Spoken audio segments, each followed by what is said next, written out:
E a palavra que veio ao meu coração nessa noite foi entender um pouco de tudo aquilo que estamos vivendo ao longo de nossa vida. Entender que Deus, na verdade, é um grande educador. O tema que eu coloquei nessa mensagem é a pedagogia e a didática de Deus. Entender que, na verdade, a vida é uma grande sala de aula, onde Deus é o grande instrutor e professor, e nós somos os alunos.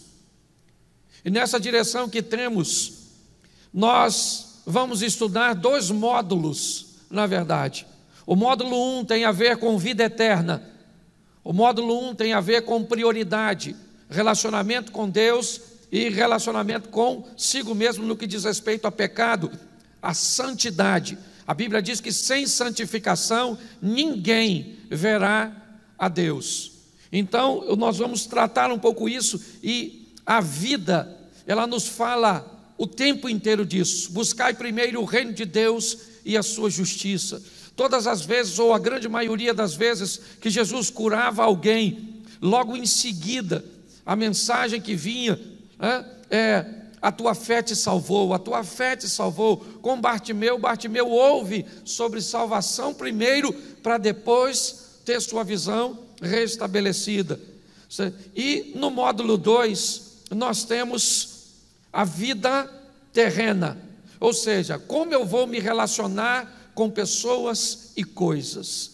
Então, nessa grande sala de aula que é a vida que Deus nos proporcionou, 2 matérias vão estar em pauta, 2 grandes módulos. Número 1, vida eterna, o reino que vai durar para sempre. Mateus capítulo 10, verso 28 diz assim: e não temais os que matam o corpo, mas não podem matar a alma. Temei antes aqueles que pode fazer perecer no inferno a alma e o corpo. Apocalipse 2:11 diz assim: quem tem ouvidos ouça o que o Espírito diz à igreja, ao que vencer não receberá o dano da segunda morte. Todos os 2 textos falam exatamente desses 2 módulos, certo? Alma e corpo. Primeira morte, segunda morte. Primeira morte, a alma, a morte do corpo. Segunda morte, a separação, a morte da alma. E nós vamos olhar um pouco isso, porque que tipo de professor nós temos? Nesse ambiente onde Deus vai nos ensinar, Ele é o professor, e algumas coisas eu acho que valem muito a pena nós observarmos. Primeiro, Ele é um professor altamente capacitado, com todo tipo de conhecimento, extremamente preparado. Ele é onisciente, Ele tem ciência de todas as coisas, estejam elas no passado, estejam elas no presente, ou estejam elas no futuro. Então, o professor que vem nos ensinar nessa vida, ele tem todo o conhecimento de todos os erros que já foram cometidos, para que ele possa nos instruir, para que nós não venhamos cometê-lo. Ao mesmo tempo, ele tem todo o conhecimento do futuro, para nos oferecer informações privilegiadas do que irá acontecer. Segundo, a qualidade desse professor, ele é longânimo, ele tem paciência, até com os mais burrinhos, até com os menos favorecidos de forma intelectual, até com aqueles mais rebeldes, ok? Ele é longânimo, ele tem paciência. Terceiro, ele tem tempo, porque ele é eterno, então ele não tem pressa, ele tem todo o tempo do mundo para nos ensinar. E quanto mais rápido nós aprendemos, mais fácil fica, e mais fácil nós vamos para a próxima, falando aqui de uma forma mais simples, no que diz respeito a estudos, nós vamos para a próxima série, nós vamos para a próxima etapa, ok? E por último, ele é um professor que, além de ter conhecimento, estão buscando apenas o que vai acontecer depois, e se esquecem de viver coisas aqui. Outras pessoas se prendem apenas à vida terrena, querendo angariar coisas, viver, ultrapassar os limites dos outros. E a Bíblia diz que o que adianta o homem ganhar o mundo inteiro e acabar perdendo a sua alma? Então Deus, Ele tem conhecimento para nos colocar nos trilhos e para nos educar. Ele tem paciência para fazer isso. Ele tem tempo e Ele ama o que faz. E nessa grande sala de aula, nós temos duas modalidades de ensino. A primeira são as aulas particulares, aquelas coisas que nós vamos aprender diretamente com Deus. Seria mais ou menos como usar João capítulo 3, Nicodemos tendo uma aula noturna, estudando à noite com Jesus. Era uma aula particular, era ele e Jesus, era um aprendizado que Nicodemos iria alcançar diante do mestre. Mas nós também temos Mateus, capítulo de número 5, e vemos o Sermão da Montanha, onde na verdade nós temos uma aula de grupo, uma grande sala de aula, onde Jesus vai dar inúmeros ensinamentos. É importante nós entendermos na vida o que é só para nós e o que é para todo mundo. Deus tem suas particularidades, tem coisas que Deus vai mandar você não fazer, mas isso não é regra, nem para a sua família, nem para a sua igreja, nem para o ambiente que você está inserido. Eu acredito que Deus pode chegar para uma mulher e dizer: eu não quero que você corte mais o cabelo. Eu acredito que Deus pode chegar para um homem e dizer: eu não quero mais que você use uma bermuda. Eu não quero mais que você vá a determinado lugar. O que é isso? Isso é uma aula particular. Isso é algo que Deus tratou com você. Eu não quero que você faça isso, eu não quero que você vá nesse lugar, eu não quero que você haja dessa forma. Esse tipo de bebida não faz parte da sua vida. Mas por que que o outro pode beber determinadas coisas e eu não posso? Por que é que a outra pessoa pode usar determinadas roupas e eu não posso? Por que que a outra pessoa pode ir em determinados lugares e eu não posso? Porque tem coisas que o professor vai te ensinar de forma individual. É você e ele. Muitas pessoas se atrapalham com isso e pegam suas regras pessoais, que eu acredito que algumas dessas pessoas podem ter até recebido, e transforma essas regras na frente de um altar, dizendo para a igreja, dizendo para as pessoas: não façam isso, não façam aquilo, porque Deus falou comigo. Então Deus falou com você algo que é para você, pelo cargo eclesiástico que você ocupa, pela posição que você ocupa, e porque Deus cerceou ou limitou você a realizar determinadas coisas, você não quer viver isso sozinho, essas limitações sozinho. Você então quer fazer com que outras pessoas também vivam os seus limites. Mas também nós temos aquelas mensagens que são para todos. Santidade não é uma solicitação individual. A Bíblia diz: sede santo porque Deus é santo. Sem santificação ninguém verá a Deus. Tem ensinamentos e tem coisas que nós vamos receber na grande sala de aula e numa aula em grupo. Quando olhamos para isso, nós vemos a grande preocupação de Jesus como educador, de criar uma facilidade de comunicação. Quando Jesus ia conversar com agricultores, qual era o tipo de ensinamento e material didático que ele usava? Um semeador saiu a semear. Se ele está falando para agricultor, ele usa a linguagem de agricultor. Ele ia para o mar de Tiberíades ou o mar da Galileia conversar com pescadores. Ele dizia: um pescador lança a rede ao mar, puxa a rede até a terra, e quando a rede chega à terra, ele então separa os peixes a nível de qualidade e a nível de tamanho. Se não cumprir o tamanho e a qualidade, o peixe é lançado fora. Para conversar com pescador, Jesus não utiliza linguagem de agricultor. Quando nós vamos olhar Lucas capítulo 14, verso 5, Jesus está conversando com pecuaristas, com gente que criava gado, que criava animais. Então ele disse: se no sábado um boi cair num buraco, você não vai lá tirá-lo, mesmo sendo sábado?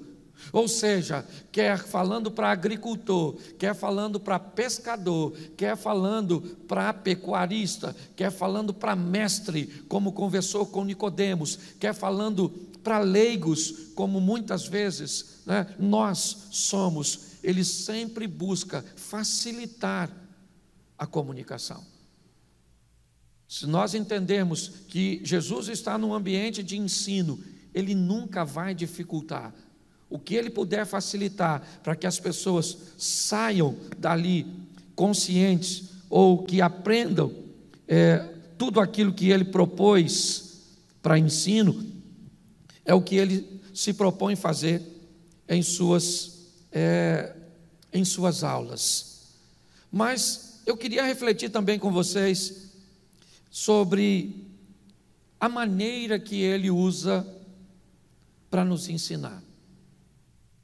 Quando nós olhamos a maneira de ensino de Deus, tanto para o Velho Testamento, nós estamos aí em 100 dias para ler a Bíblia, e eu confesso a você que quando eu passei por Levítico, parecia que eu estava lendo a mesma coisa diversas vezes. Inúmeras vezes eu pegava a Bíblia e dizia assim: gente, mas esse capítulo aqui eu já li. Aí eu voltava lá atrás, não, lá atrás estava escrita a mesma coisa.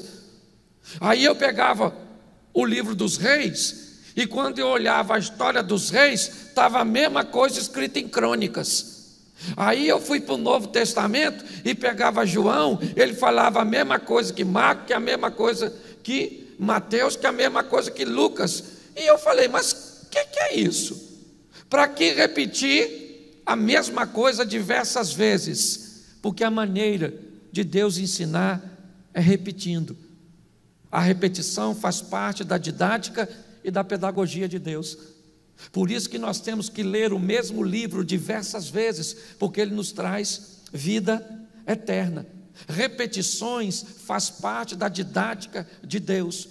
Por isso que pastores, pregadores utilizam os mesmos textos diversas vezes para falar com o povo. Às vezes você chega na igreja e o cara diz assim: abra sua Bíblia em Marcos capítulo 10, versículo 45. Você diz: lá vem o cego, o Bartimeu.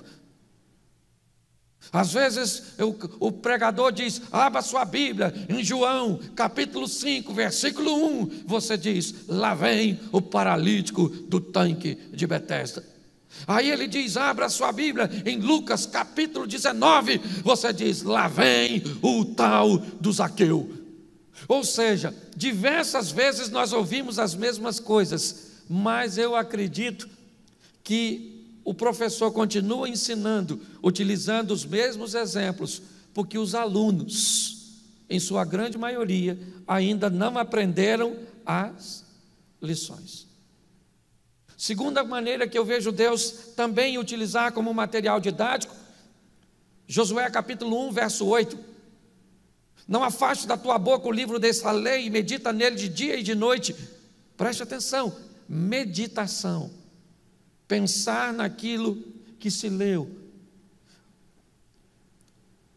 Deus, ele ensina muito depois que lemos, depois que ouvimos. Às vezes as maiores mensagens que eu já ouvi de um culto foi depois que ele acabou. Foi nas minhas anotações particulares, isoladas de textos. Aliás, a maioria das minhas mensagens, ou as melhores que eu considero, elas foram pautadas em rascunhos de mensagens que eu ouvi.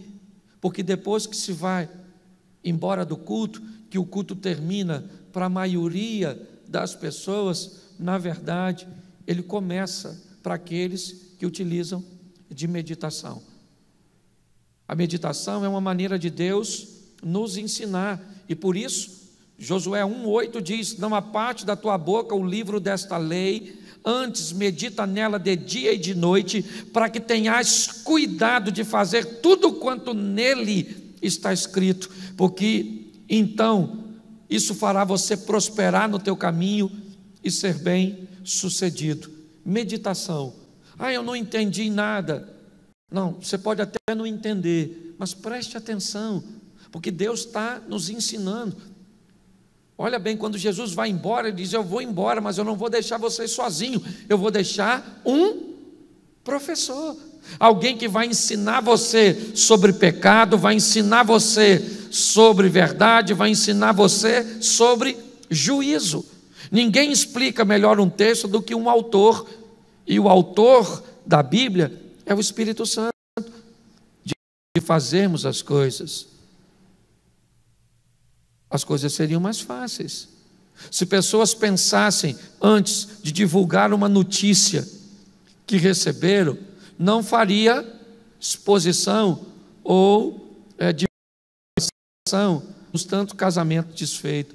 Meditar um pouco, pensar não apenas na palavra de Deus. Preste atenção, José notou que Maria está grávida, ele sabe que ela está grávida, o corpo dela mudou, os seios de Maria estão se avolumando, Maria começa a enjoar, é notório que ela está grávida, mas o texto diz: e ponderando, e meditando, e avaliando José nessas coisas, o anjo apareceu em sonho e lhe esclareceu o que estava acontecendo. Deus nos ensina através de reflexão e meditação, algo que hoje esse mundo atual tem roubado da maioria de nós. Os pensamentos prontos, a capacidade da velocidade, né? Que a nossa mente exige uma nova informação, não nos permite pararmos para refletirmos sobre aquilo que estamos ouvindo. Nós tivemos aí ao longo da história, eu não queria mexer nisso, mas é um fato corriqueiro e atual, nós vemos os desastres que são, né, os nossos presidenciáveis nos últimos 12, 16 anos, com as palavras impensadas, certo? Sempre falando coisas sem meditar antes, sem pensar antes, sem filtrar antes. E Deus, Ele nos diz: reflita, não apenas na palavra, mas em tudo. E terceiro, esse professor, 1 Coríntios capítulo 10, verso 13, diz assim: não veio sobre nós tentação, senão humana, mas Deus é fiel, que não vos deixas tentar acima do que podeis. Antes, com a tentação, dará também o escape, para que possais suportar. Preste atenção, que professor é esse? Esse professor é um professor que vai repetir quantas vezes forem necessárias, para que nós venhamos aprender. Esse professor é alguém que nos impulsiona a refletirmos, a pensarmos, a botar nossa mente para funcionar. Mas agora, Mateus 10, 13, é um professor que nunca dará um material ou uma instrução que esteja acima da nossa capacidade de absorver. Segundo o texto, Deus não nos deixará viver algo, enfrentar algo que nós não sejamos capazes de suportá-lo ou de vencermos. Se você acha que as suas tentações são mais fortes que você está enganado. Você simplesmente resolveu ceder a elas. Se você acha que as suas crises, é isso. Muitas pessoas olham hoje o ambiente que estamos enfrentando, o caos que estamos enfrentando, as dificuldades, os problemas, o que vai ser da minha empresa, o que vai ser da minha saúde, o que vai ser do Brasil. Pois é, querido, segundo a Bíblia, nós não estamos enfrentando nada que não sejamos capazes de vencermos. Hoje eu fui tomar café de manhã, eu levanto bem cedinho para ir, e o estabelecimento está vazio, certo? Para me tomar meu cafezinho, que eu gosto. E quando eu cheguei, já tinha 2 pessoas tomando café, e eu disse assim: a situação que estamos enfrentando não se resolve mais com mãos, se resolve com joelhos. E aí um rapaz disse: mas Deus já está de saco cheio das nossas orações. E eu falei para mim, não falei para ele, porque não ia entrar no embate, até porque o cara era maior que eu, e pelo que eu vi para o seu discurso, estava a fim de briga. E eu pensei comigo, quem está de saco cheio deve ser o seu Deus, não o meu, porque o meu está com os ouvidos inclinados para ouvir, com a mão aberta para nos acolher. Mas eu entendi a decepção daquele que estava dizendo mediante a tudo aquilo que está enfrentando. Então, segundo esse texto e essa maneira de nos ensinar, a Bíblia nos mostra que o nosso Deus, Ele é um Deus que respeita a nossa capacidade. Vamos lá, a parábola dos talentos. Ele dá segundo a capacidade de cada um deles. É importante entender que Deus trabalha dessa forma. Mas 3 coisas, Apocalipse capítulo 3, nos expõe. Diz assim: eu repreendo e castigo. Por muitas vezes, quando eu era garoto, eu ouvi a frase: Deus não castiga. Deus não castiga. Deus é amor e não castiga ninguém. Aí eu me deparo em Apocalipse, um texto que diz: eu repreendo, Apocalipse 3,19, eu repreendo e castigo a todos quanto amo, sede zeloso e se arrepende. Preste atenção como é que Deus trabalha nessa grande sala de aula da vida. Como vimos em 2 módulos, vida eterna, vida terrena. Como vimos em 2 ambientes, aulas particulares e aulas em grupo. Como vimos, com conhecimento, paciência, com tempo para nos ensinar e com amor. Como vimos, nos oferecendo informações primeiro.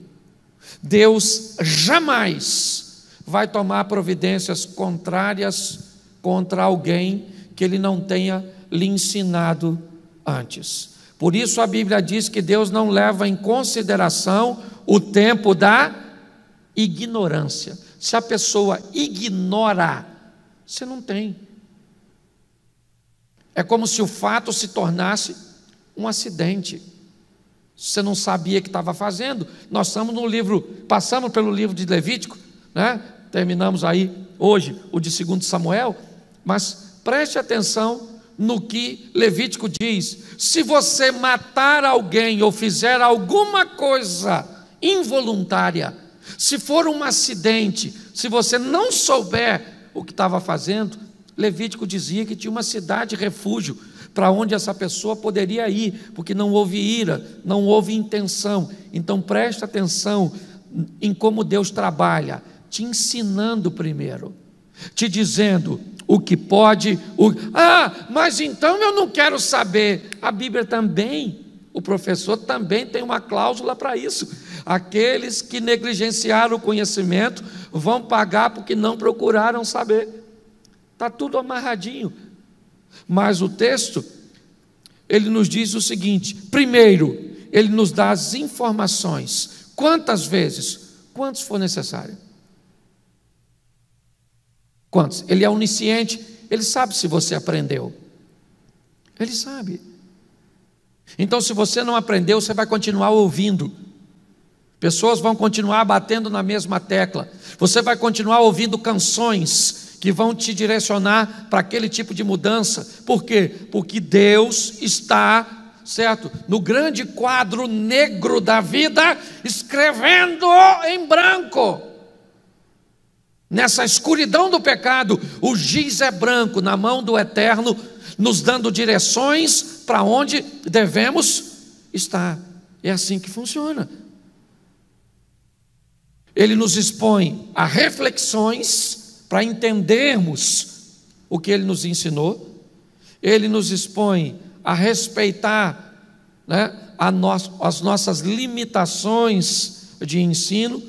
Bom, se Ele fez informações, reflexões e respeitou a minha capacidade, qual é o propósito de tudo isso? nos manter dentro de um limite. O grande desafio não é saber, é obedecer. Numa determinada ocasião, Samuel vai até Saul e diz: vá aos amalequitas e matem tudo e destrua tudo. Saul sai de casa para obedecer, mas em algum momento, entre a missão entregue e a conclusão, ele resolve mudar de ideia. Ele sabia o que era, o que precisava ser feito, mas ele não conseguiu fazer. O grande desafio nessa sala de aula da vida não é saber. Você está me assistindo aí, você sabe que pornografia é pecado? Você sabe que sexo antes do casamento é pecado? Você sabe que se unir sexualmente com alguém do mesmo sexo é pecado? Você sabe que tratar as pessoas de forma rude é pecado? Provavelmente você sabe de todas essas coisas. O seu problema não é falta de informação. Você está bem informado. Você já pensou sobre isso. Provavelmente você já refletiu sobre todos esses assuntos. O problema é que quando sua reflexão tomou sua mente, ela mexeu com a parte em você que não te agradou. E o grande desafio nessa sala de aula é a vontade do professor e a do aluno. Ok? E o aluno, aqui nessa grande sala de aula da vida, ele chegou à conclusão, por esse humanismo ateísta cujo qual estamos inseridos: Deus sabe menos que eu sei mais do que o onisciente, que conhece todo o passado e sabe de todo o futuro. Por isso, o grande problema dessa história é limites. Então ele diz assim: eu te informo sobre o que você deve e não deve fazer, eu faço, você tem condições intelectuais de meditar sobre isso. Se você não medita, é porque não quer. Vou facilitar a comunicação, seja você pescador, agricultor, pecuarista, seja você analfabeto, fale você japonês, chinês, fale você um dialeto do interior de uma tribo africana, você pode ter certeza que lá vai estar o professor para ensinar você. O problema é que quando esses ensinamentos chegarem, eles irão se deparar com seus limites. Os seus limites do que você pensa sobre diversas coisas da vida, seja ele da comunhão, da igreja, que talvez hoje você ache que nesse ambiente virtual, onde as lives estão bombando, e hoje provavelmente você já ouviu mais de 10 pastores renomados no Brasil e no exterior. E isso já pode te passar uma mensagem de que para que igreja, se você pode assistir uma mensagem a qualquer hora, no conforto da sua casa, levantar no meio dela, pegar uma Coca-Cola, uma batata frita. Nós vamos conversar sobre isso mais à frente. Resíduos que ficam dessas coisas e desse processo abençoado de conversar com vocês pelas redes sociais. É um problema que a igreja vai ter que resolver lá na curva, lá na frente. É assim que as coisas funcionam. Quando nós olhamos para essa estrutura, se o limite for ultrapassado, o que vem agora é repreensão. Ele vai repreender você. Talvez esteja repreendendo através do que eu estou falando agora. Talvez esteja repreendendo mediante aquilo que você vai ouvir, ver ou sofrer. Castigo, ele só vem depois de repreensão. O professor, ele ensina, ele oferece a informação de forma facilitada, e agora que ele já descobriu que você e eu sabemos, Por que não vamos colocar em prática? Porque não queremos. Então vamos para a próxima fase desse ambiente de ensino. Vamos agora para o ambiente onde eu vou te repreender. Eu vou te repreender na frente dos outros. Vou usar um profeta para te constranger. Eu vou te repreender com um ambiente de crise. Eu vou te repreender. É isso que eu vou fazer. Porque para mim, na terra não existe castigo. Para mim, na terra só existe. Se é castigo, sabe muito pouco sobre castigo. Porque para mim, castigo tem a ver com inferno. Repreendo e castigo. Você não quer atender à repreensão? Então você vai para o castigo. Porque a repreensão tem a ver com disciplina, com disciplinar, como levar novamente para a rota. É assim que eu quero expor hoje. Castigo é, sabe, você quer desobedecer mesmo Ananias e Safira? É isso? Então tá jóia. É esse modelo que você resolveu fazer? Está consciente, já sabe, já meditou, negligenciou Mateus capítulo 1. Deixa eu colocar aqui, que esse eu faço questão de colocar.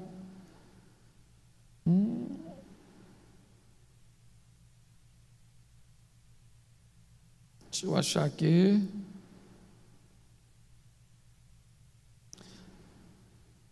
Primeira Coríntios 10, 13. Você quer dizer que veio uma tentação maior que você? Se a Bíblia diz que não vai vir, então está certo, aluno. Você se tornou bom demais, apto demais, até mais que o próprio professor. Quando nós olhamos para tudo isso, e eu faço aqui novamente, e estou usando a didática de Deus, por isso que eu estou repetindo, volto aqui para fechar minha mensagem. A grande sala de aula da vida está aí para todos nós que ainda estamos vivos, com 2 módulos para aprendermos como se relaciona com Deus e com seu desejo de pecar. Módulo 1, módulo 2, como eu me relaciono com outras pessoas e com coisas. Esse professor tem conhecimento, paciência, tempo e ama o que faz. As aulas particulares ou em grupo, o material usado para ensino, repetições, reflexões e respeito à capacidade de aprendizado. Para quê? Para que os limites não sejam rompidos. E se eles forem, o professor irá repreendermos para tentar colocá-los de volta na rota, ou então receberemos o castigo, porque isso sim, viver uma eternidade longe de Deus, no inferno, é o grande castigo que o homem pode receber.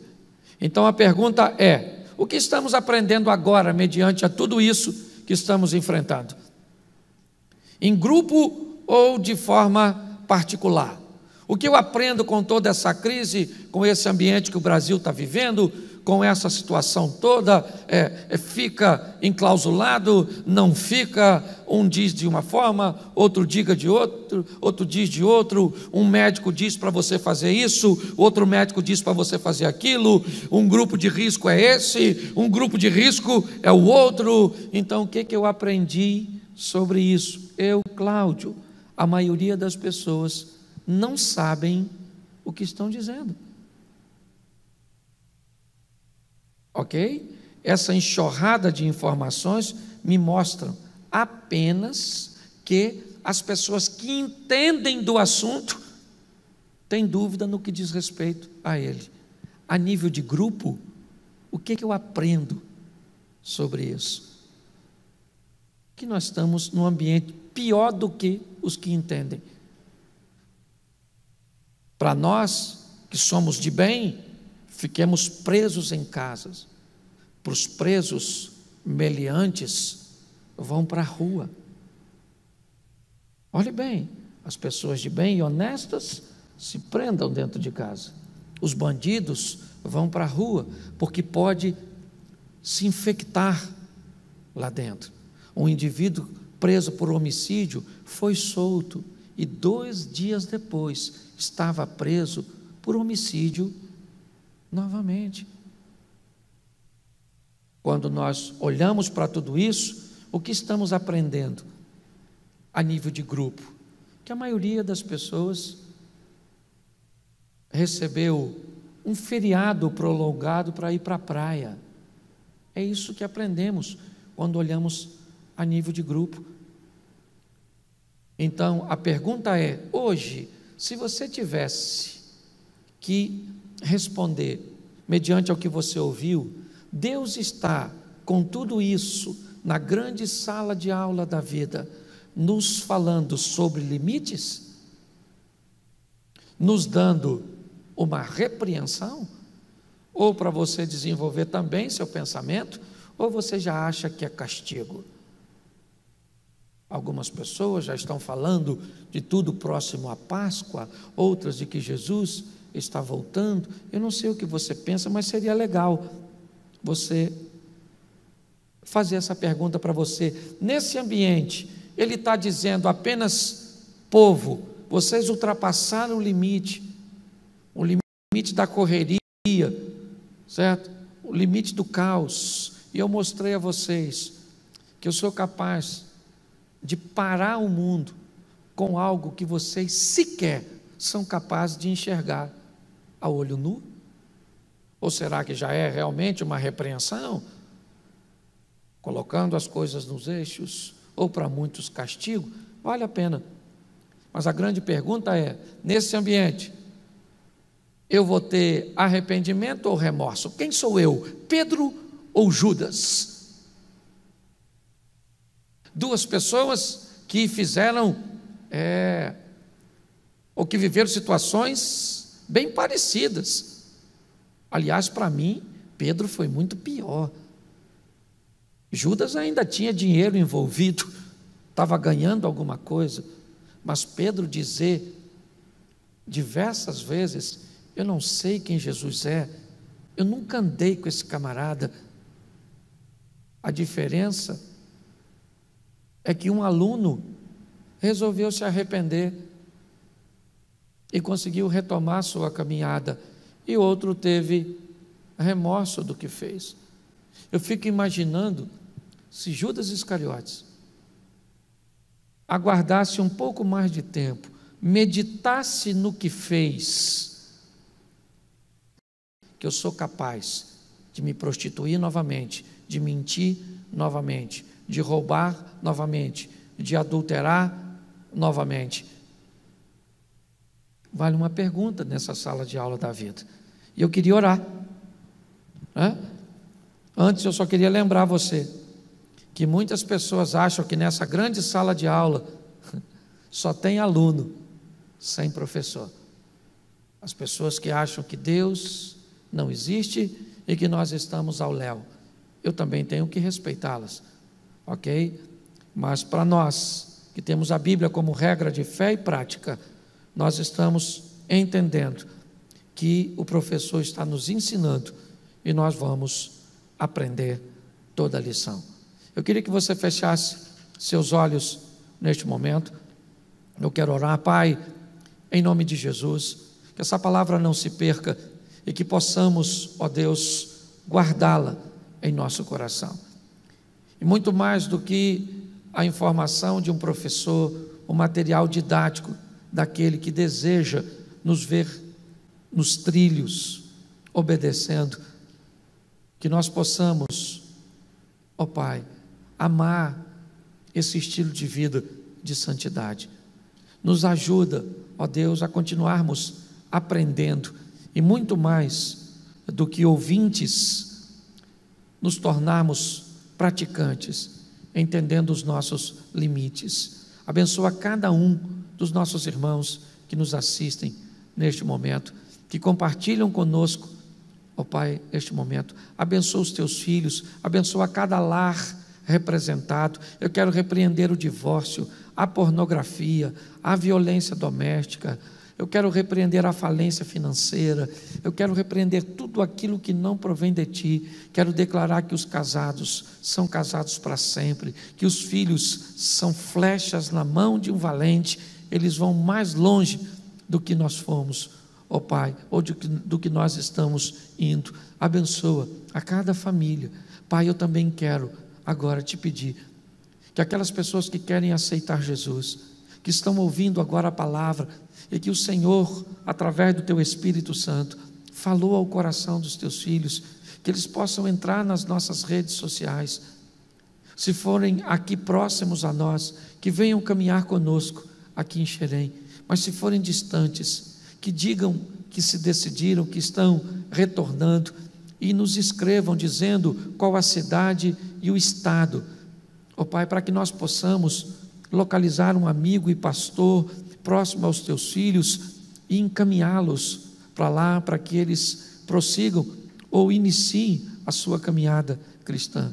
Te damos graças por tudo, ó Deus, por sua bondade e misericórdia, em o nome de Jesus. Amém. Glória a Deus.